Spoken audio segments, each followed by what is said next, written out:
இந்தியாவோட defence Twitter மற்றும் defence enthusiast எல்லாருமே இப்போது ரெண்டு தரப்பாக பிரிஞ்சு அடிச்சுக்கிட்டு இருக்காங்க அப்படின்னு தான் சொல்லணும். காரணம் என்ன அப்படின்னா, ஜப்பான் ஆஃபர் பண்ணியிருக்கிற ஒரு ஃப்ரிகேட் டீல் தான். ஸோ ஜாப்பனீஸ் என்ன பண்ணியிருக்காங்க அப்படின்னா, இந்தியன் கவர்மெண்ட் கிட்ட போய் மொகாமி கிளாஸ் ஸ்டெல்த் ஃப்ரிகேட்ஸை இந்தியாவில் மேனுஃபேக்சர் பண்ணிக்கோங்க, அதுவும் ஃபுல் டெக்னாலஜி ட்ரான்ஸ்ஃபரோட அப்படின்னு சொல்லியிருக்காங்க. இந்த ஸ்டெல்த் ஃப்ரிகேட்டை இந்தியாவில் டெக்னாலஜி ட்ரான்ஸ்ஃபர் மூலமாக எதற்காண்டி நம்ம மேனுஃபேக்சர் பண்ணணும்? ஏன்னா நம்மக்கிட்ட ஆல்ரெடி நீல்கிரிஸ் கிளாஸ் ஃப்ரிகேட்ஸ் இருக்குது, ஃபுல்லாக இந்தியாவில் மேனுஃபேக்சர் பண்ணிக்கிட்டு இருக்கோம். எதற்காண்டி இப்போ ஜப்பானீஸோட ஸ்டெல்த் ஃப்ரிகேட்டை நம்ம மேனுஃபேக்சர் பண்ணணும்னு சொல்லி ஒரு தரப்பும், இன்னொரு தரப்பு இந்த மொகாமி கிளாஸ் ஸ்டெல்த் ஃப்ரிகேட்ஸில் இருக்கக்கூடிய அட்வான்ஸ்டு டெக்னாலஜியின் காரணமாக இதை மேனுஃபேக்சர் பண்ணுறது தப்பு இல்லைன்னு சொல்லிக்கிட்டு இருக்காங்க. ஸோ இன்றைக்கான காணொலியை நம்ம எதை பற்றி பார்க்க போகிறோம்னா, இந்த மொகாமி கிளாஸில் என்ன தான் இருக்குது, ஏன் இதை நீல்கிரிஸ் கிளாஸோட ஒப்பிட்டு பார்த்து எல்லாரும் பேசிக்கிட்டு இருக்காங்கன்றதை தான் பார்க்க போகிறோம். நான் உங்கள் ஆகாஷ், தமிழ் பொக்கிஷம் வழங்கும் டிபி டிஃபென்ஸ். முதல் விஷயம், ஒரு ஃப்ரிகேட் இன்னைக்கு காலகட்டத்தில் எதற்காண்டி பயன்படுத்தப்படும் அப்படின்னு பார்த்தீங்கன்னா, எதிரிகளோட போர்க்கப்பல் இருக்குது பார்த்தீங்களா, அந்த போர்க்கப்பலை முன்கூட்டியே தெரிஞ்சுக்கிட்டு அந்த போர்க்கப்பலை நோக்கி ஏவுகணைகளை அனுப்புறதுக்கு தான் பயன்படுத்துகிறோம். அதுக்கு தான்ப்பா எல்லா வார்ஷிப்பையும் உருவாக்குறோம் அப்படின்னு நீங்கள் கேட்டிங்கன்னா அப்படி கிடையாது. இப்போ டெஸ்ட்ராயர்ஸ் இருக்குது, ஏர்க்ராஃப்ட் கேரியர்ஸ் இருக்குது. இது எல்லாமே பார்த்தீங்க அப்படின்னா இன்றைக்கி இருக்கிற காம்பேட்டில் செகண்ட் லைன் ஆஃப் டிஃபென்ஸில் தான் இருக்கும். ஃபஸ்ட்டு லைனில் என்ன இருக்கும் அப்படின்னா ஃப்ரிகேட்ஸ் தான் இருக்கும். ஏன் அப்படின்னா ஃப்ரிகேட்ஸ் ரொம்ப சின்ன போர்க்கப்பல்கள். இதோட சைஸ் கம்மின்றதுனால இது அவ்வளோ சீக்கிரம் ரேடாரில் கண்டுபிடிக்க முடியாது. அண்ட் இதோட சைஸ் கம்மின்றதுனால அதிவேகத்தில் பயணிக்கக்கூடும். ரொம்ப லைட்டான லோடு எடுத்துக்கிட்டு ரொம்ப கம்மியான க்ரூ மெம்பர்ஸோட ஆப்ரேட் பண்ணுற இந்த போர்க்கப்பல்களால் ஒரு டெஸ்ட்ராயர் பண்ணுற எல்லா வேலையும் செய்ய முடியும். டெஸ்ட்ராயரில் இருக்கிற அதே ஆன்டி ஏர் மிசைலும் ஆன்டி சர்ஃபேஸ் மிசைலும் தான் ஃப்ரிகேட்ஸ்லாம் இருக்குது. என்ன அதோட எண்ணிக்கை தான் கம்மி. அந்த எண்ணிக்கை மற்றும் அளவு, அந்த ரெண்டு விஷயத்தில் ஃப்ரிகேட்ஸ் ரொம்ப சின்னதாக இருக்கிறதுனால இதை நம்ம காம்பேட்டில் ஃபஸ்ட்டு இறக்கி விட முடியும்.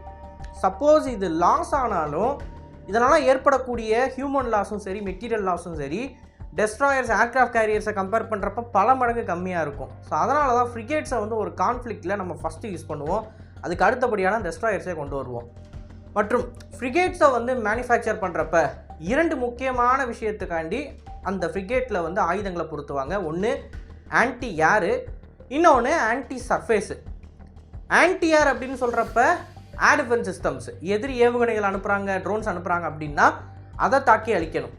அண்ட் ஆன்டி சர்ஃபேஸ் அப்படின்றப்ப எதிரிகளோட போர்க்கப்பல் மற்றும் எதிரி தரையிலேருந்து எங்கே ட்ரோன் அனுப்புகிறானோ அந்த லொக்கேஷனுக்கு மிசைல் அனுப்பணும். ஸோ ஃப்ரிகேட்ஸோட ரோல் அப்படின்றது பெரிய பெரிய ஆசட்ஸு, ஃபார் எக்ஸாம்பிள் ஏர்க்ராஃப்ட் கேரியர் அல்லது பெரிய டெஸ்ட்ராயர் இருக்குது, இல்லை ஒரு பெரிய பேட்டில் ஷிப் மாதிரியான க்ரூசர் இருக்குது அப்படின்னா இது எல்லாத்தையும் டிஃபெண்ட் பண்ணுறதுக்கு தான் நம்ம மோஸ்ட்லி ஃப்ரிகேட்ஸை பயன்படுத்துவோம்.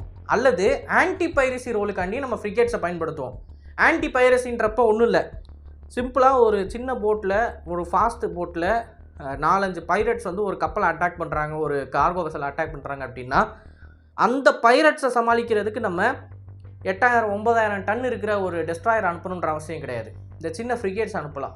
ஸோ ஃப்ரிகேட்ஸுன்றது ஒரு ஆல்ரவுண்டர், ஸ்பெசிஃபிக்காக பேட்ஸ்மேன் பவுலர்ன்ற மாதிரி இல்லை, ஆல்ரவுண்டர்.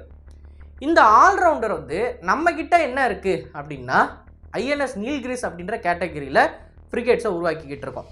நீல்கிரிஸோட ரெண்டு முக்கியமான போர்ட்டன்ட் ஆயுதங்கள், ஒன்று பிரம்மோஸ், 8 பிரம்மோஸ் இதில் இருக்குது. அண்ட் 32 விஎல்எஸ் வச்சுருக்கோம். அந்த 32மே பராக் 8 விஎல்எஸ். ஸோ ஆன்டி ஏருக்கும் சரி, ஆன்டி சர்ஃபேஸுக்கும் சரி, உலகத்தோட தலை சிறந்த வெப்பன்ஸ் பிளாட்ஃபார்மை தான் நம்ம நீல்கிரிஸில் வச்சுருக்கோம். ஸோ இப்போது இந்தியன் டிஃபென்ஸில் இருக்கக்கூடிய நபர்கள் என்ன சொல்கிறாங்க அப்படின்னா, ஆல்ரெடி நம்மக்கிட்ட இருக்கிற platform one of the best top டயராக தான் இருக்குது. இஸ்ரேலி MF ஸ்டார் ரேடாரை தான் நம்ம இதில் சர்ச் அண்ட் ட்ராக்கிங்குக்கு பயன்படுத்துகிறோம். ரொம்ப சொஃபிஸ்டிகேட்டடான ஏசார் ரேடார் அது கூடவே சேர்த்து இந்த நீல்கிரிஸ் கிளாஸ் ஸ்டெல்த் ஃப்ரிகேட் இது ஒரு ஸ்டெல்த்தி டிசைனு, ரேடாரில் அவ்வளோ சீக்கிரம் தெரியாது.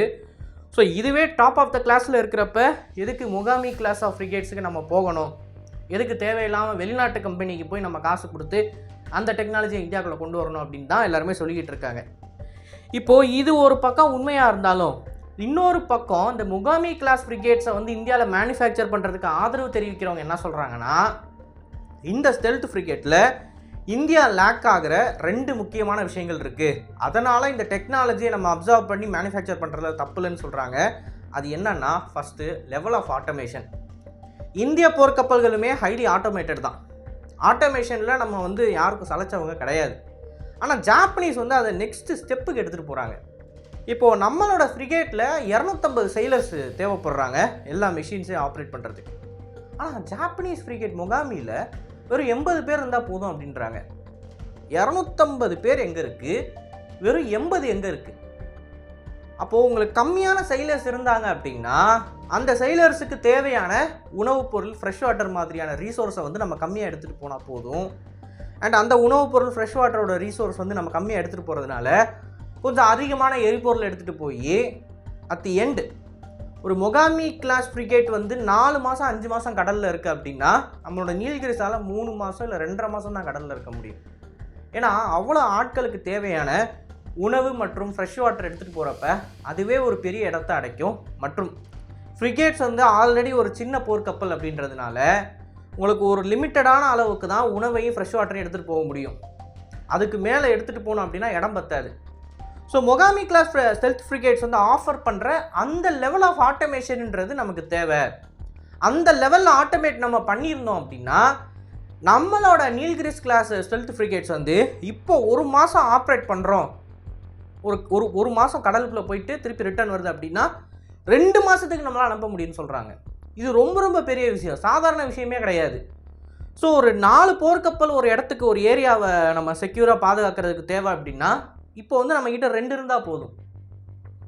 அவ்வளோ தூரம் நம்ம ஆசெட்டை மேனேஜ் பண்ண முடியும் ஒரு ஆட்டோமேஷன்னால். ஸோ அந்த லெவல் ஆஃப் ஆட்டோமேஷனை வந்து நம்ம ஜாப்பனீஸ் கிட்டேருந்து கற்றுக்கலாம் அப்படின்னு நிறைய பேர் சொல்கிறாங்க. இன்னொரு விஷயம் என்ன அப்படின்னா இந்த மொகாமி கிளாஸில் இருக்கக்கூடிய ஆன்டி மைன் ஸ்வீப்பிங் கேப்பபிலிட்டிஸ் தான். இப்போ இந்தியாவோட நீல்கிரிஸ் கிளாஸ் ஃப்ரிகேட்ஸ் வந்து அதோட ஃபோக்கஸே வந்து anti surface, anti air and submarine warfare. ஆனால் மைன்ஸ் அப்படின்னு எடுத்துக்கிட்டோம் அப்படின்னா இப்போ ஈரானியர்கள் வந்து ஸ்ட்ரைட் ஆஃப் ஹார்மூஸ்லாம் மைன்ஸை போட்டு வச்சுருக்காங்க. அந்த மைன் எப்படி கிளியர் பண்ணுறது? இப்போது ஒரு எதிரி, நம்மளோட நாட்டு எதிரி வந்து நம்மளோட நாட்டுக்கு கார்கோ வெசல்ஸ் வரக்கூடிய இடத்துல கன்னி வெடிகளை போட்டாங்க அப்படின்னா ஃபஸ்ட்டு நம்ம அந்த கன்னி வெடிகளை கிளியர் பண்ணி ஆகும். இல்லைனா நம்ம நாட்டுக்கு வந்து ஆயில் மற்ற ரீசோர்ஸ் எதையுமே கொண்டு வர முடியாது.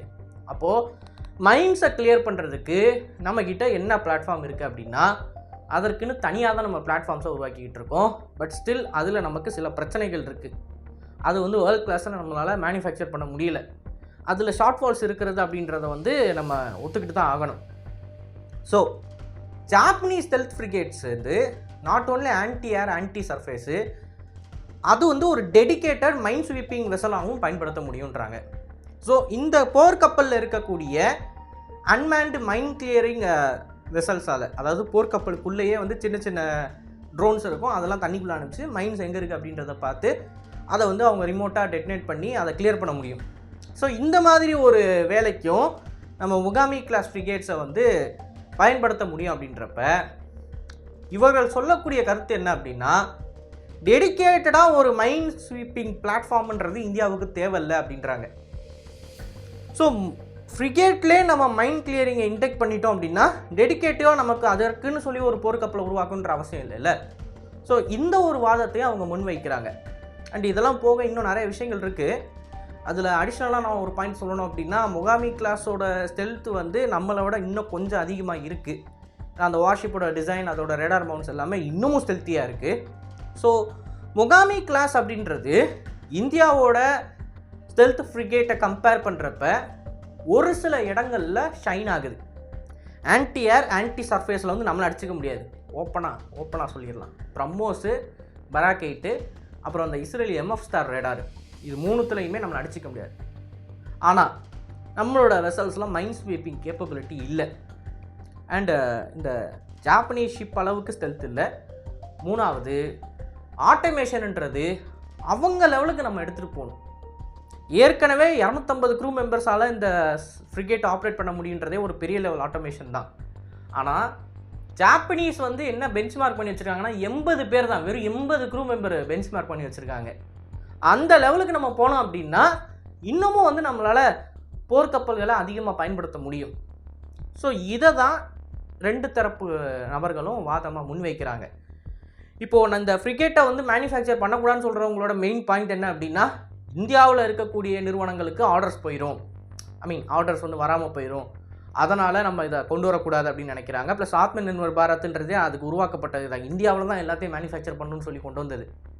அப்படி இருக்கிறப்ப நம்மளே வார்ஷிப்ஸை டிசைன் பண்ணி மேனுஃபேக்சர் பண்ணிக்கிட்டு இருக்கோம், இப்போ போய் எதுக்கு வெளியே இருந்து கொண்டு வந்துக்கிட்டு அப்படின்னு அவங்க சொல்கிறாங்க. இன்னொரு பக்கம் என்ன சொல்கிறாங்கன்னா, இந்த ஃப்ரிகேட்டை நம்ம கொண்டு வந்தோம்னா இதில் இருக்கிற இதர சொஃபிஸ்டிகேட்டடான டெக்னாலஜி டெக் ட்ரான்ஸ்ஃபர் மூலமாக நம்ம கிடைக்கிறதால நம்மளோட அடுத்தடுத்த டிசைன்ஸுக்கு இதை இம்ப்ளிமெண்ட் பண்ண முடியும். அந்த ஆட்டோமேஷனை வந்து நம்மளோட அடுத்த டிசைன், அதாவது வார்ஷிப் டிசைன் பண்ணுறப்ப அந்த லெவல் ஆஃப் ஆட்டோமேஷன் வந்து நம்மளால் கொண்டு போக முடியும். ஸ்டெல்த்தை இம்ப்ரூவ் பண்ண முடியும். மைண்ட் கிளியரிங்க்கும் நம்ம டெடிக்கேட்டடாக வெசல்ஸை க்ரியேட் பண்ணாமல் டெஸ்ட்ராயர்ஸையும் டெஸ்ட்ராயர் போர்க்கப்பல்கள்லையும் ஸ்டெல்த் போர்க்கப்பல்கள், அதாவது இந்த ஃப்ரிகேட் மாதிரியான ஸ்டெல்த் போர்க்கப்பல்கள்லையுமே மைண்ட் ஸ்வீப்பிங் கேப்பபிலிட்டிஸை பொருத்த முடியும்னு சொல்லி இன்னொரு தரப்பு வாதம் வைக்கிறாங்க. இப்போ இந்த 2 பேரில் யார் பெருசு அப்படின்றத கமெண்ட் செக்ஷனில் அடித்து காட்டுறீங்க. இப்போது இந்த மாதிரியான செய்திகளை நீங்கள் தெரிஞ்சுக்கணும் அப்படின்னு நினச்சிங்கன்னா மறக்காமல் சேனலை சப்ஸ்கிரைப் பண்ணிக்கோங்க. அண்ட் நல்லதை பாருங்கள், நல்ல சமுதாயத்தை ரோக்கம். நன்றி, வணக்கம்.